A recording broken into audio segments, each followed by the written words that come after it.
कैसे हैं आप सब? उम्मीद करते हैं सब अच्छे हैं और अपने एग्जाम की तैयारी बहुत अच्छे से कर रहे हैं। राइट, आज हम अपना चैप्टर करने वाले हैं जिसका नाम है कैपिटल बजटिंग, क्योंकि इससे पहले हमने जो बहुत ज़्यादा इंपॉर्टेंट चैप्टर होते हैं जैसे कि कॉस्ट ऑफ कैपिटल वाला जो चैप्टर है ये हमने कंप्लीट कर लिया है। कैपिटल स्ट्रक्चर जो कि यहाँ से जो थ्योरीज के ऊपर क्वेश्चंस आते हैं ये अभी हमने कर ली है। राइट, अब हम बात करने वाले हैं कैपिटल बजट। देखो ये जो सिलेबस है मैं आपको बता रही हूँ, ये जो चैप्टर है, बहुत सारे बच्चों के कमेंट्स आ रहे हैं कि मैम ये जो चैप्टर है क्या हमारे लिए भी रेलिवेंट है? यस, क्योंकि टॉपिक सेम है बेटा। आप डिफरेंट यूनिवर्सिटीज़ में देखेंगे, इवन डिफरेंट स्ट्रीम के अंदर देखेंगे, चाहे आप एमकॉम कर रहे हैं, बीकॉम कर रहे हैं, बीबीए कर रहे हैं या फिर मैं कहूँ बीकॉम कर रहे हैं, सभी जगह ये आपको देखने को मिलेगा कि capital structure, capital budgeting, cost of capital, long term sources, short term sources, dividend decision, ये सभी कॉमन चैप्टर्स है जो कि आपको डिफरेंट स्ट्रीम में मिलेंगे। और जो आपको पता है कि हम जो सिलेबस कर रहे हैं वो MMPC 002 इग्नो यूनिवर्सिटीज़ का MBA का ये कोर्स है। राइट, आपको इससे रिलेटेड सभी की सभी जो वीडियोस है आपको यहाँ पे मिल जाएंगी, चैनल पर विजिट करना। डे बाय डे आपको एक नए टॉपिक पे वीडियो, वो भी शॉर्ट लेक्चर के अंदर एक कंसेप्ट, पूरा कंसेप्ट क्लियर करवाया जा रहा है, चाहे वो कॉस्ट को कैलकुलेट किया जा रहा है डिफरेंट को। ओके, चलिए अब ये जो टॉपिक है ना कॉस्ट कैपिटल बजटिंग, ये पिक्चर जो कह रही है वो आप तो 1 सेकेंड लगाइए या फिर मैं कहूँ 10 सेकेंड इसके ऊपर लगाइए और आप इसको समझिए कि क्या कहना चाह रहे हैं। ये जो पीटर की जगह है ना, आप सभी अपने आप को रखिए कि पीटर की जगह आप सभी खड़े हैं और आपको पास ये डिफाइन किया गया कि आपके प्रोजेक्ट की कॉस्ट इतनी है और आपकी रिटर्न इतनी आ रही है, क्या आप इस प्रोजेक्ट के ऊपर आपका पैसा लगाएंगे या नहीं लगाएंगे। चलो इसको एक छोटे से एग्जाम्पल से समझते हैं। मैं कह रही हूँ कि आप यहाँ खड़े हैं, ठीक है, और आपके पास यहाँ पर मैं कह रही हूँ कि आपके पास मान लीजिए 10 लाख रुपए हैं अभी फिलहाल पॉकेट में। ओके, अच्छा, आप एक बिजनेसमैन हैं, ठीक है, अब आपके बिजनेस में पैसा इन्वेस्ट भी करना है ना। अब आपने इतनी बहुत मेहनत करके पैसे को अरेंज तो किया, हमने long term sources, short term sources के अंदर डिस्कस किया कि पैसा कहाँ से आएगा। ठीक है, पैसा अरेंज कर लिया, वेल एंड गुड, अच्छी तरीके से अरेंज किया, बहुत अच्छी बात है। आपने ये सभी देख के किया कि उसकी कॉस्ट, उसका रिस्क और उसका रिटर्न देख के हम क्या करते हैं, हम पैसे को अरेंज करते हैं। ठीक है, मैंने पैसा अरेंज तो कर लिया, अब उस अरेंज करने के बाद इस पैसे को मुझे इन्वेस्ट कहाँ करना है, मुझे ये भी तो सोचना होगा। राइट, मैंने देखा कि मेरे पास इन्वेस्ट करने के लिए कितनी जगह है। मैंने कहा मैं आपको केवल 2 पॉइंट लेके चल रही हूँ। मैं कह रही हूँ कि मेरे पास 2 प्रोजेक्ट है जहाँ पे मैं क्या कर सकती हूँ, अपना पैसा लगा सकती हूँ। ठीक है, प्रोजेक्ट 1 है, प्रोजेक्ट 2। अब आपके पास कंफ्यूजन है कि मेरे पास तो है ही 10 लाख रुपए, इन 10 लाख में से कितना पैसा मैं प्रोजेक्ट ए पे लगाऊं, कितना पैसा प्रोजेक्ट बी पे लगाऊं, क्या सारा का सारा पैसा प्रोजेक्ट ए पे लगा दूं, क्या सारा का सारा प्रोजेक्ट बी पे लगा दूं, किस पे लगाना चाहिए। अब यहाँ पे जो ये इन्वेस्टमेंट का डिसीजन होता है ना, ये हम लेते हैं किसकी मदद से, हम लेते हैं कैपिटल बजट की मदद से। समझ पा रहे हो, क्योंकि कैपिटल, कॉस्ट ऑफ कैपिटल में तो हमने ये देखा था कि हमारे पास जितने भी सोर्सेज हैं जिनके हम कॉस्ट, रिस्क और रिटर्न को देख के हम क्या कर पा रहे हैं, डिसीजन ले रहे हैं कि किसकी लागत, कॉस्ट ऑफ डेट हमने पढ़ा, कॉस्ट ऑफ इक्विटी हमने स्टडी किया, कॉस्ट ऑफ प्रेफरेंस शेयर पढ़ा, कॉस्ट ऑफ रिटर्न अर्निंग पढ़ा। राइट, हमने ओवरऑल कॉस्ट को भी डिस्कस किया, ये सारी की सारी कॉस्ट हमने डिस्कस की। उसके बाद हमने देखा कि इनके बेसिस पे हमें कैपिटल स्ट्रक्चर डिजाइन किया। कैपिटल स्ट्रक्चर में हम कॉस्ट ऑफ डेट और कॉस्ट ऑफ इक्विटी का कॉम्बिनेशन लेके चलते थे। ठीक है, अब पैसा तो हमने अरेंज कर लिया, अब इन्वेस्टमेंट की बात तो आएगी ना। अगर मैं बात कर रही हूँ इन्वेस्टमेंट में, अगर शॉर्ट टर्म के रिगार्डिंग बात भी हो सकती है और लॉन्ग टर्म के रिगार्डिंग भी बात हो सकती है। मींस की पैसा मैं थोड़े टाइम के लिए इन्वेस्ट करूं या फिर मैं लंबे टाइम के लिए इन्वेस्ट करूं। अगर मैं कम टाइम के लिए इन्वेस्ट कर रही हूं तो उसे हम कहेंगे कि करंट एसेट्स में आप इन्वेस्टमेंट कर रहे हैं। राइट, कम टाइम के लिए इन्वेस्टमेंट कर रहे हैं, विद इन 1 ईयर की बात की जा रही है, with in 1 year. Right, but long term की बात की जाए तो उसे हम क्या कहेंगे, 1 साल से ज्यादा की बात की जा रही है। Right, more than the 1 year. समझ पा रहे हैं, क्लियर है। अच्छा, तो मैंने कहा कि जब आप लंबे टाइम के लिए जब इन्वेस्टमेंट करते हैं तो उसे कहते हैं, हम आपको एक पॉइंट आपको पता हो, क्योंकि आप छोटी क्लासेस से करते आ रहे हैं, इसकी +1 +2 ग्रेजुएशन जिस भी स्ट्रीम से बिलोंग करते हैं वहाँ से आप करते आ रहे हैं कि जितने भी रेवेन्यू नेचर के एक्सपेंडिचर्स होते हैं वो हम कहाँ डालते हैं, प्रॉफिट एंड लॉस अकाउंट में डालते हैं, और जितने भी कैपिटल एक्सपेंडिचर्स के नेचर, जो कैपिटल नेचर के जो जितने भी एक्सपेंडिचर्स होते हैं उनको हम बैलेंस शीट में डालते हैं, राइट। सो यहाँ पर जब हम लंबे टाइम के लिए जब इन्वेस्टमेंट कर रहे हैं, सो लॉन्ग टर्म के लिए हम अपनी एसेट्स को जनरेट करना चाह रहे हैं, सो क्या हो रहा है, ये हमारी कैपिटल एक्सपेंडिचर्स है। क्या कहेंगे हम इसको, हम कैपिटल एक्सपेंडिचर्स कहेंगे। मीन्स कि ये हमारी कैसी इन्वेस्टमेंट है, कैपिटल इन्वेस्टमेंट है, राइट। इसीलिए इस बजट को हम क्या कहते हैं, कैपिटल बजट कहते हैं, कि ऐसा बजट जो कि हम लंबे टाइम के लिए सोच रहे हैं कि इतना पैसा हम इस साल यहाँ पर लगाएंगे। जैसे नॉर्मली हम शादी के, मैंने एक मोस्ट ऑफ एग्जांपल देती हूँ, बर्थडे पार्टी एग्जांपल देती हूँ, क्योंकि सभी चीज़ें आपको पता है कि आपको ये पता है कि शादी में आपके पास टोटल 50 लाख है, 50 लाख में से 30 लाख रुपए ही हमें क्या करने हैं, यूज करने हैं। ये आपने बजट बनाया। अच्छा, कहाँ कहाँ यूज करने हैं 30 लाख रुपए को, ये भी तो आपने पर्टिकुलर क्राइटेरिया डिसाइड किया है ना। सो इसी वजह से हम ये कहते हैं कि जो कैपिटल का जो अमाउंट है, आपको कहाँ कहाँ कितना कितना पोर्शन लगाना है, ये हम एक ब्यौरा देते हैं बजट में, कि लिस्ट ऑफ पॉइंट बन जाते हैं कि हाँ यहाँ यहाँ हमें पैसा इन्वेस्ट करना है। ओके, अगर बात की जा रही है शॉर्ट टर्म में, शॉर्ट टर्म के लिए हम उसे कहते हैं वर्किंग कैपिटल इन्वेस्टमेंट कहते हैं, कि मीन्स की जो थोड़े टाइम के लिए बात कीजिए। वर्किंग कैपिटल की अगर मैं कैलकुलेशन करें तो हम कैसे निकालते हैं, करंट एसेट्स में से करंट लायबिलिटी को माइनस करते हैं। Is it? क्या इतना समझ में आया आपको कि कैपिटल बजट एक्चुअल में होता क्या है, राइट। अब मैंने कहा यहाँ पर आप देखना, ये जो पॉइंट्स मैंने लिखे हैं ना, ये सारी की सारी फीचर्स हैं। फीचर्स को जोड़ के ही मैंने आपके लिए एग्जाम्पल तैयार किया था। पहली बात मैंने क्या कहा कि ये आपकी लॉन्ग टर्म इन्वेस्टमेंट है, राइट। अच्छा, एक बार मैंने कहा कि जैसे आपने 1.5 लाख रुपए का फोन खरीद लिया, छोटा सा एग्जांपल है, 1.5 लाख रुपए का फोन खरीद लिया। एक बार ये फोन आपके पास आने के बाद उसको आप दोबारा से रीसेल करोगे, क्या वो 1.5 लाख की बिकेगा? जल्दी से बताइए, क्या वो 1.5 लाख का बिकेगा? नहीं बिकेगा। वो उसका ये कहेंगे कि सेकंड हैंड लेंगे। इवन आप ये कहेंगे कि हाँ मैंने आज ही खरीदा है, मेरे को पसंद नहीं आया, मैं इसको सेल कर रहा हूँ वापस, है ना। रिटर्न की बात नहीं करें, सेल करने की बात है। तो ये आपकी लॉन्ग टर्म जितनी भी इन्वेस्टमेंट्स होती हैं वो आपके रिकवरेबल होती है, या फिर मैं कहूँ कि आप इसको दोबारा से इसको चेंज नहीं कर सकते हैं, राइट। इसे हम काफ़ी सारे नामों से जानते हैं, कैपिटल एक्सपेंडिचर भी कहते हैं, कैपिटल इन्वेस्टमेंट भी कहते हैं, ठीक है। अच्छा, आपके पास काफ़ी सारे प्रोजेक्ट्स होंगे, आप उन प्रोजेक्ट में आज अपना पैसा इन्वेस्ट करना चाह रहे हो, और एक टाइम के बाद उसके ऊपर आप ये देखते हो कि मेरे पास कितना रिटर्न आने वाला है। आप इन चीज़ों को देखते हो, है ना। अब मैंने कहा कि मैं 10 लाख रुपए वहाँ इन्वेस्ट करूँ जिससे मुझे ज़्यादा बेनिफिट होगा। एक कह रहा है कि मैं आपको 10% रिटर्न दूंगा, दूसरा कह रहा है मुझे 20% आपको रिटर्न दूंगा। 20% दैट मीन्स एक कह रहा है कि मैं आपको 2 लाख रुपए आपको रिटर्न इस 10 लाख के ऊपर दूंगा, एक कह रहा है मैं आपको 1 लाख रुपए दूंगा। तो फ्यूचर में आपको मीन्स कि 1 साल के बाद आफ्टर द 1 ईयर ये 10 लाख के कितने लाख रुपए मिलेंगे? यहाँ पर तो आपको 11 लाख रुपए मिलेंगे और यहाँ पे आप 12 लाख रुपए मिलेंगे, राइट। सो यहाँ पे क्या कहने का चाह रही हूँ मैं आपको कि जो प्रेजेंट में जो आप इन्वेस्टमेंट करना चाह रहे हैं उसकी वैल्यू आप डिसाइड करते हैं कि फ्यूचर में मुझे कितना पैसा मिलना चाहिए। जहां पर आपको फ्यूचर में ज्यादा पैसा मिलना दिखेगा आप वहीं पे अपने पैसे को इन्वेस्ट करोगे। क्लियर है? अब आपको एक चीज नजर आ रही है, मैंने आपको एग्जाम्पल दिया, आपके पास आज 10 लाख रुपए हैं, ठीक है। फ्यूचर में ऑब्वियस ही बात है सब बच्चे यही इन्वेस्ट करेंगे जहां पर 12 लाख हो रहे होंगे, है ना। ये तो आपकी है प्रेजेंट वैल्यू, ये आपकी है प्रेजेंट वैल्यू, और ये आपकी क्या है? फ्यूचर वैल्यू, ठीक है। मैंने आपको ये कहा कि 10 लाख के ऊपर मैं आपको 20% दूंगी। अब इस रेट की मदद से और इस प्रेजेंट वैल्यू की मदद से मैंने क्या कैलकुलेट कर लिया बेटे? 12 लाख रुपए मैंने फ्यूचर की वैल्यू कैलकुलेट करी। कैसे की होगी? मैंने कहा कि मैंने 10 लाख रुपए यहाँ लिखा, मैंने इसको मल्टीप्लाई किया और इनटू में ये किया, ये तो मेरे पास आ गई है रिटर्न की अमाउंट। कितनी आई है? जो कि 2 लाख है।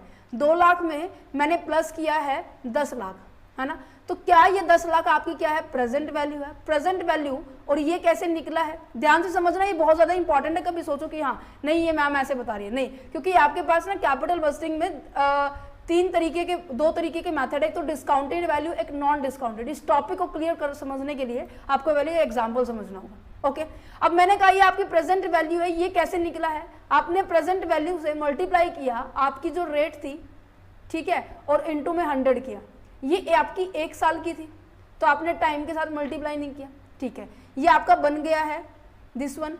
मैंने कहा कि मैं इसमें से पीवी कॉमन निकाल दूं तो यहाँ पे क्या बन जाएगा 1 प्लस के आर बन जाएगा, है ना, रेट हमेशा परसेंटाइल में होती है, इसको मैं ऐसे लिख सकती हूँ। टाइम मेरे पास क्या था 1 साल की था तो मैंने इसको यहाँ पे एन से डिनोट कर सकती हूँ या मैं कहूँ कि मैं इसको टी से डिनोट कर सकती हूँ। सो फ्यूचर वैल्यू निकालने का जो फॉर्मूला है ये आपका बन गया है इस तरीके से। क्या आपको इतना समझ में आया कि फ्यूचर वैल्यू कैसे हम कैलकुलेट करते हैं? सुनो, है ना, समझ में आ गया क्या? अच्छा ध्यान से सुनना ये भी बात। अब देखो मैंने इन दोनों की मदद से, प्रेजेंट वैल्यू की मदद से और रेट की मदद से मैंने फ्यूचर वैल्यू कैलकुलेट की, ठीक है। अब मैं कह रही हूं कि आपको पैसा इन्वेस्ट करना है और क्या है 1 साल के बाद वो पैसा 20% के पॉइंट पे आपको रिटर्न मिलेगा।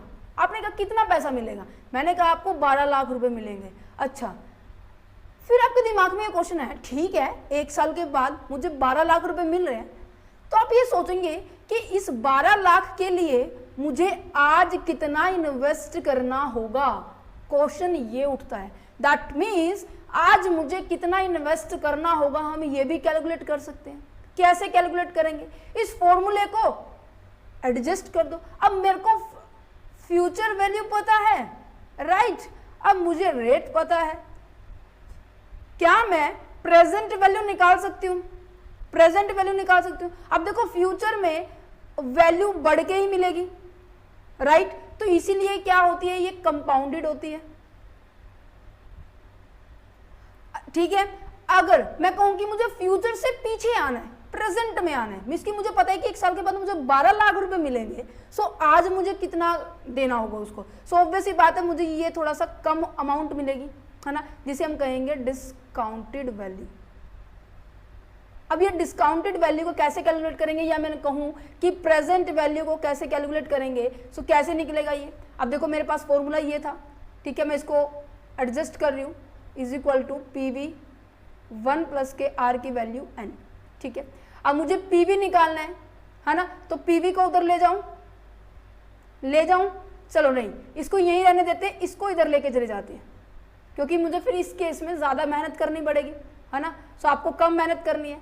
सो मुझे PV निकालनी है, सो मैं सारे केसेस को इधर नीचे ले आई, क्लियर है। सो ये आ गया प्रेजेंट वैल्यू का फॉर्मूला, क्लियर है। अब एक एग्जांपल से आपको दोनों चीजें समझ में आ गई कि फ्यूचर वैल्यू निकालनी है तो हम ये वाला फॉर्मूला लगाएंगे, और प्रेजेंट वैल्यू निकालनी है तो इसे हम डिस्काउंटेड वैल्यू भी कहते हैं, और इसका फॉर्मूला दिस वन है, क्लियर है, समझ में आ गया। अब आपको एक चीजें नजर आ रही है, देखो मेरे पास क्या है, फ्यूचर वैल्यू ऊपर है तो फ्यूचर वैल्यू 12 लाख है, ठीक है, और नीचे क्या है 1 प्लस के रेट कितना है 20% है, ठीक है जी, 20% हो गया, ऊपर है n मतलब कि मेरा टाइम 1 साल का दिया हुआ है मैंने, ठीक है। देन उसके बाद मेरे को क्या दिया हुआ है कि 12 लाख को डिवाइड करना है मुझे कितने से, देखो 12 लाख 0 से 0 कट हो गई है, ठीक है, इसको मैं अगर सॉल्व करूं तो ये कितना आ जाएगा 12/10 हो गया है, ठीक है। अब ये रेसिप्रोकल हो जाएगा, ये नीचे ऊपर चला जाएगा, क्या हो जाएगा 12 लाख इंटू 10 अपॉन में 12 कट करेंगे तो कितना आ गया 10 लाख आ गया। सो क्या आपकी जो वैल्यू है मेरी 10 लाख आ गई, मीन्स कि आज के टाइम मुझे क्या करना पड़ेगा 10 लाख रुपए मुझे इन्वेस्ट करने पड़ेंगे। सो इसे हम एक और नाम से जानते हैं, क्या नाम है, इसे हम कहेंगे इनिशियल इन्वेस्टमेंट, कि ऐसी इन्वेस्टमेंट जो आपको शुरू में करनी पड़ेगी और फ्यूचर में जो पैसा मिलता है उसे हम कहते हैं फ्यूचर वैल्यू कह देंगे, ठीक है, या फिर मैं कहूं कि हमारा इनफ्लो कितना होने वाला है, राइट, इसे इनफ्लो कहेंगे, इसे हम आउटफ्लो भी कहेंगे, कि पैसा हमारे पास से जा रहा है और फ्यूचर में हमारे पास कितना आएगा, इस तरीके से हम इसको निकालेंगे, क्लियर है। ये मैंने क्यों समझाया, क्योंकि ये कंसेप्ट आता है time value of money, discounted rate जिसे कहते हैं हम, रिक्वायर्ड रेट जिसे हम कहते हैं, ये सभी चीजें आती हैं। चलो अब थोड़ा सा थ्योरी पढ़ लेते हैं, इस चैप्टर के अंदर हम ये सभी चीजें डिस्कस करेंगे। कैपिटल बजट का मतलब क्या होता है, इसके फीचर्स क्या है, कैपिटल बजट्स की ये जो टेक्निक्स है आपके एग्जाम के पॉइंट ऑफ व्यू से वेरी वेरी इंपॉर्टेंट है।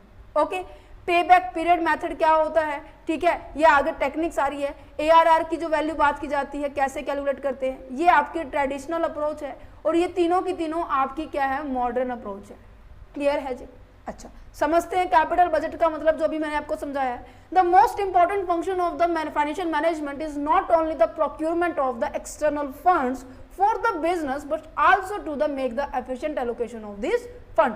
बाहर से पैसा अरेंज करना ही काफी नहीं है, उसको अच्छी जगह अच्छे तरीके से बांटना भी एक बहुत बड़ा इंपॉर्टेंट काम होता है। एलोकेशन का मतलब क्या होता है कि आप उस पैसे को इन्वेस्ट कर रहे हो डिफरेंट प्रोजेक्ट में, जहां पर आपको अपनी रिटर्न देख के आपको इन्वेस्ट करनी है, right. Means the investment of the fund in the various assets and the other activity, इसे हम कहते हैं इन्वेस्टमेंट डिसीजन। ये चैप्टर नंबर हमने फर्स्ट के अंदर भी डिस्कस किया था कि जो हमारे 3 एक्टिविटी होती है, इन्वेस्टमेंट डिसीजन क्या होता है, शॉर्ट टर्म, लॉन्ग टर्म, इनके बारे में डिस्कस किया था, राइट।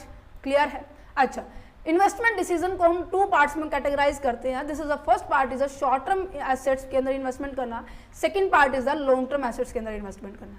जब हम शॉर्ट टर्म एसेट्स के अंदर अपने पैसे को इन्वेस्ट करते हैं, दैट मीन्स हमने जो डिसीजन लिया इन्वेस्टमेंट का वो करंट एसेट्स में इन्वेस्टमेंट के लिए किया है, करंट एसेट्स मैनेजमेंट के लिए लिखा है, जिसे हम वर्किंग कैपिटल मैनेजमेंट भी कहते हैं। ये चैप्टर हम आगे डिस्कस करेंगे, ये भी चैप्टर आता है, राइट। और साथ ही साथ हमने डिस्कस किया था लॉन्ग टर्म एसेट्स के बारे में। जब हम लॉन्ग टर्म की एसेट्स या फिर अदर एक्टिविटी में पैसा इन्वेस्ट करते हैं तो उसे हम कहते हैं, हमारे कैपिटल बजटिंग भी कहते हैं, कैपिटल एक्सपेंडिचर डिसीजन भी कहते हैं। क्लियर है? अब इसका मीनिंग जान लेते हैं, कैपिटल बजटिंग और कैपिटल एक्सपेंडिचर डिसीजन होता क्या है। कैपिटल बजटिंग एक ऐसी प्रोसेस है जिसके अंदर हम ये डिटरमाइन करते हैं कि ऑर्गेनाइजेशन में जितने भी लॉन्ग टर्म प्लान्स है, जिनके लिए हमें पैसा लंबे टाइम के लिए हमारा पैसा वहां पर इन्वेस्ट करना है।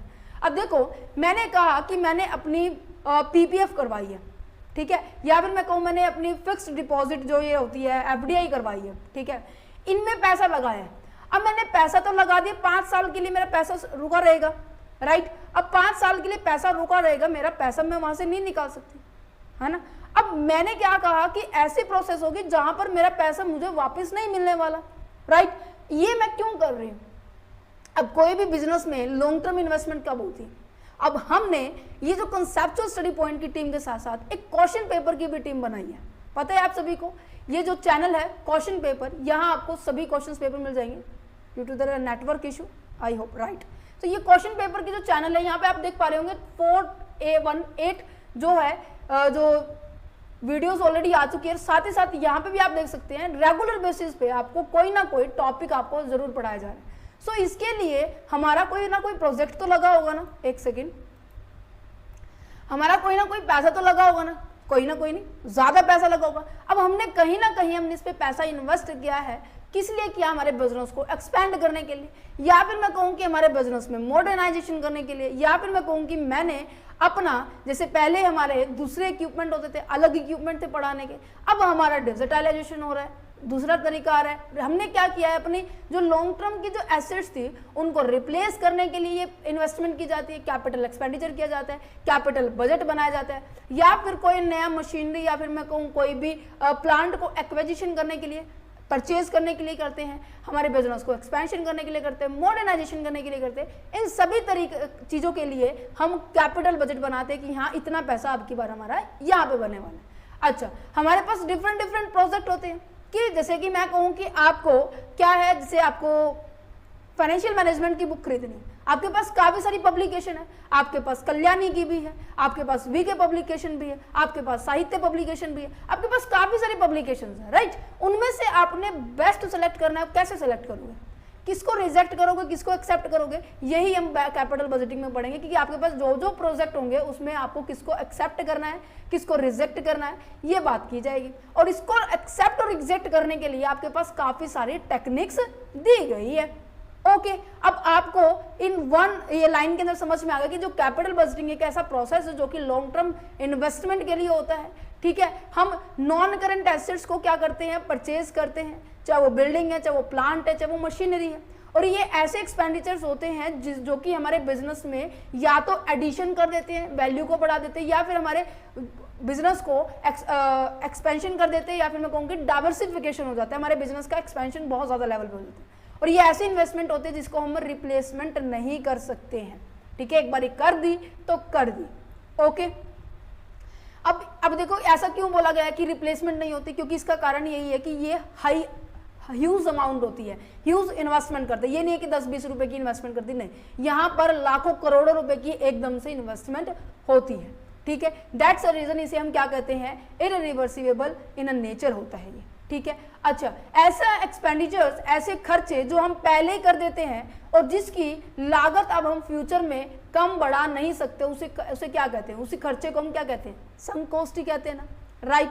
अब मैंने कहा कि आपने कोई मशीनरी खरीद ली, ठीक है, या मैं कहूँ कि आपने एक स्कूटी खरीदी है, ठीक है, जिसके अंदर आपने खरीद तो ली है, ठीक है, आपने देखा इसका इतना यूज नहीं हो रहा, खरीद ली, आपने देखा उसका यूज नहीं हो रहा, अब उसकी कॉस्ट को आप कम तो नहीं कर सकते, क्योंकि आप जब भी सेल करोगे इसको, सो आपको उसको लॉस फेस करना पड़ेगा नहीं करना पड़ेगा। इसी तरीके से जो भी आपकी कैपिटल इन्वेस्टमेंट होती है वो आपकी इरिवर्सिबल नेचर होने के कारण उसे हम कहेंगे संक कॉस्ट, जाए मैं कहूँगी अपॉर्चुनिटी कॉस्ट, ओके, क्लियर, समझ में आ रहा है। अच्छा, funds are invested in the present time, आप आज के दिन प्रेजेंट टाइम में इन्वेस्टमेंट करते हैं और ये देखते हैं कि फ्यूचर में हमें क्या प्रॉफिट होने वाला है उसके बारे में बात करते हैं, और फ्यूचर के प्रॉफिट को हम एंटिसिपेट करते हैं कि आज अगर मैंने 10 लाख रुपए इन्वेस्ट किए हैं तो फ्यूचर में मुझे कितने मिलेंगे। तो प्रेजेंट वैल्यू के बेस पे हमें रेट ऑफ रिटर्न भी पता होनी चाहिए, देन हम क्या कर सकते हैं, फ्यूचर का प्रॉफिट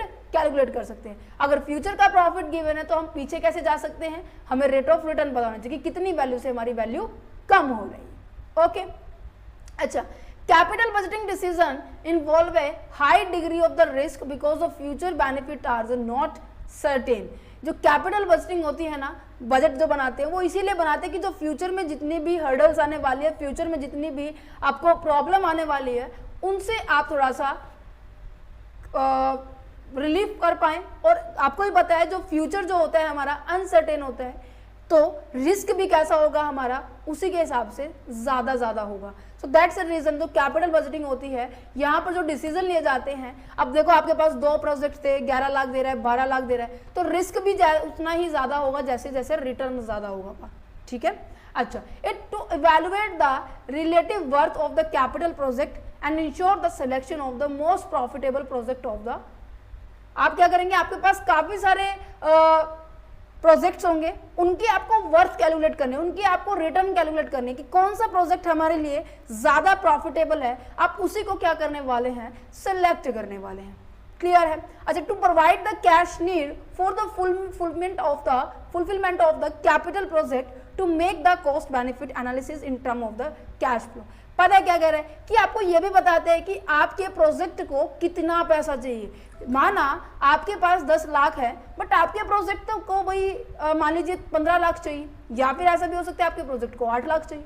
सो ये आपके प्रोजेक्ट की रिक्वायरमेंट को बताता है कि कितने आपके प्रोजेक्ट को कैश की नीड है, और उसी के हिसाब से क्या करते हो, फिर आप पैसा इन्वेस्ट करते हो। उम्मीद करेंगे जो आपके जो इसकी फीचर्स है, इसकी जो एडवांटेज है, ये जो इंट्रोडक्शन मैंने दिया, इवन ये जो एग्जाम्पल है, याद रखना, कहाँ गया भाई, ये जो एग्जाम्पल है याद रखना, क्योंकि इससे हमारे कहीं ना कहीं काफी सारे टॉपिक क्लियर हो रहे हैं। क्लियर है, चलो जी।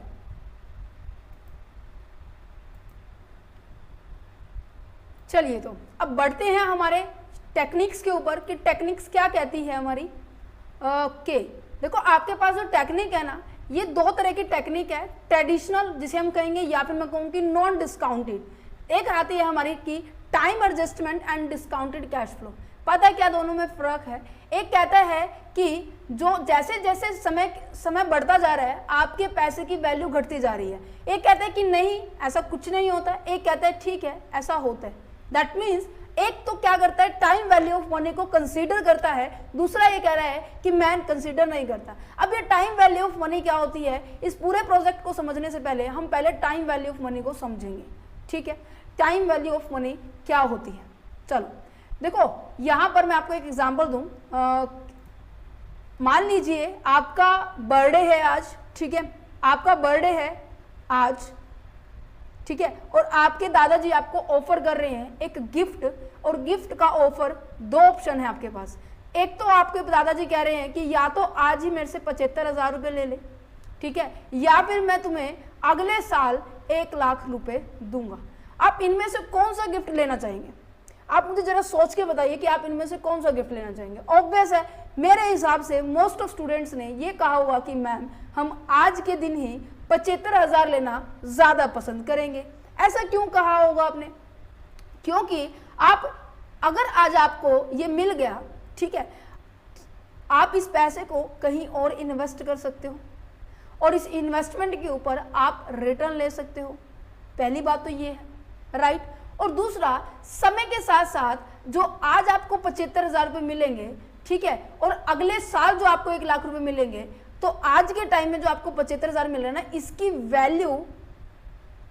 वैल्यू से 1 लाख की वैल्यू से ज्यादा होगी। आप ये कहेंगे कि मैम ऐसे कैसे, ये तो 1 लाख है, ये 75,000 है ना। नहीं बेटे, आज जो देखो, आपको पता है जैसे कि एक इसके अंदर बहुत बढ़िया एग्जाम्पल हो सकता है कि जब हम जो संतरे की टॉफी, पता है आपको, आई सबको पता हो, जब हम खरीदते थे ना तो 1 रुपए में हमारे पास 8 से 10 टॉफियां आ जाती थी। समझ पा रहे हो? 1 रुपए में 8 से 10 टॉफियां, मीन्स की पैसे की वैल्यू देखो कितनी ज्यादा है कि 1 रुपए में आपको इतना सारा सामान मिल रहा है, ठीक है। अब आज के टाइम में 2024 की बात की जाए, सो आज आपको क्या मिल रहा है? 2 रुपए में 1 टॉफी मिल रही है, 2 रुपए में 1 टॉफी मिल रही है। सो यहाँ पर देखो कि आपकी क्वांटिटी कम हो गई है, रेट बढ़ रहते जा रहे हैं, तो पैसे की वैल्यू कितनी कम होती जा रही है।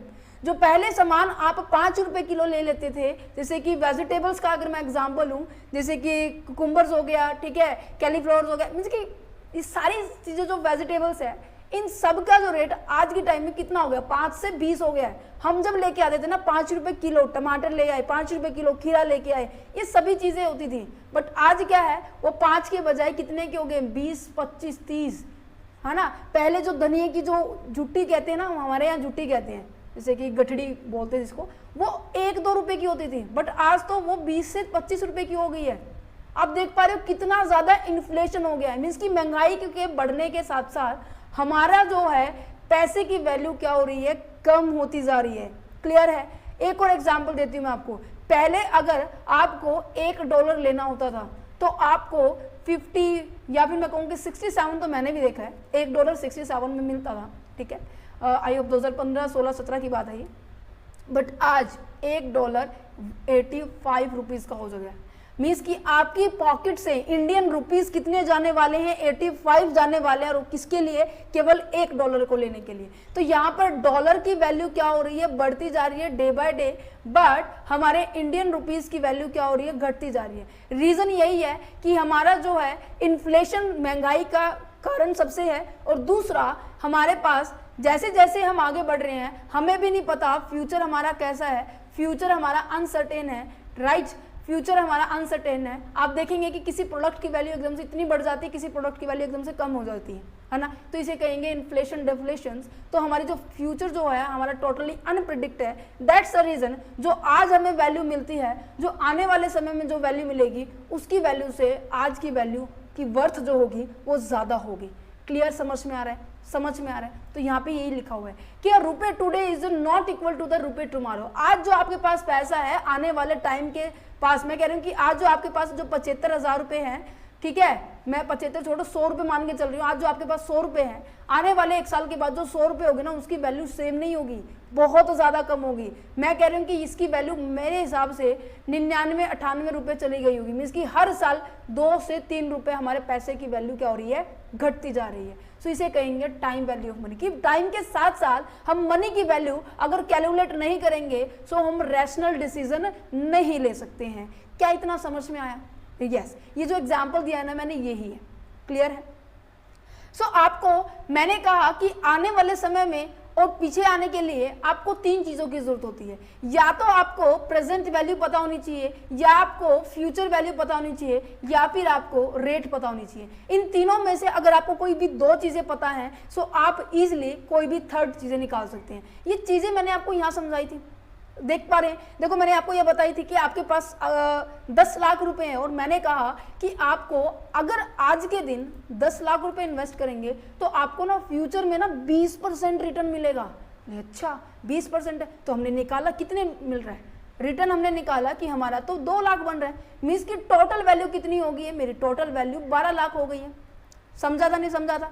चलो जी ठीक है। तो इसी के बेस पे मैंने एक फॉर्मूला प्रोपोगेट किया था, फॉर्मूला बनाया था। क्या लिखा हुआ है कि प्रेजेंट वैल्यू हमारी 10 लाख है, ये रिटर्न मेरा कैसे निकला, ये रिटर्न मैंने 10 लाख को मल्टीप्लाई किया 20/100 किया, सो present value into rate upon में 100, ये निकल गया। सो मैंने पीवी को कॉमन निकाला 1 प्लस के आर और ऊपर लगाया टाइम। ये आ गया कि जब आपके पास प्रेजेंट वैल्यू गिवन है, आपके को रेट गिवन है, तो हम निकाल सकते हैं फ्यूचर में वैल्यू, है ना। तो देखो प्रेजेंट की जो वैल्यू है, फ्यूचर में जो आने वाली जो रेट है हमें निकल कर आ गई है 12 लाख रुपए। तो ये हो गया बेटे इसका फॉर्मूला, ठीक है। अच्छा मैंने कहा नेक्स्ट एग्जांपल में इसका हम अपोजिट भी कर सकते हैं। मान लीजिए आपको फ्यूचर वैल्यू गिवन है, रेट गिवन है, क्या आप प्रेजेंट वैल्यू निकाल सकते हैं? यस निकाल सकते हैं। इसको एडजस्ट ही तो करना है, मेरे पास ये फॉर्मूला था तो मेरे को प्रेजेंट वैल्यू चाहिए थी, इसको उठा के यहाँ ले आई मैं, तो ये बन गया।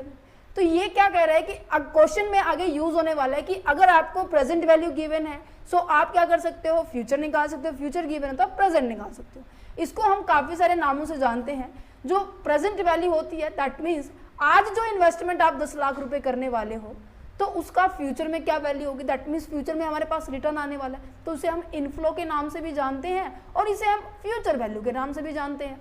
अच्छा, और जो आज इन्वेस्टमेंट करने वाले उसे हम क्या कहेंगे, आउटफ्लो है, मीन्स की पॉकेट से पैसा जा रहा है तो इसे हम इनिशियल इन्वेस्टमेंट भी कहते हैं, आउटफ्लो भी कहते हैं। क्लियर, समझ में आ रहा है? अच्छा अब बढ़ते हैं हमारे नेक्स्ट पॉइंट पे, जो अब फिलहाल 2 बेसिस पे था। क्या था? एक तो मेथड ऐसे हैं जो हमारे ट्रेडिशनल है, मीन्स की जो टाइम वैल्यू ऑफ मनी को कंसीडर नहीं करते, दूसरा है जो हमारे टाइम वैल्यू मनी को कंसीडर करते हैं।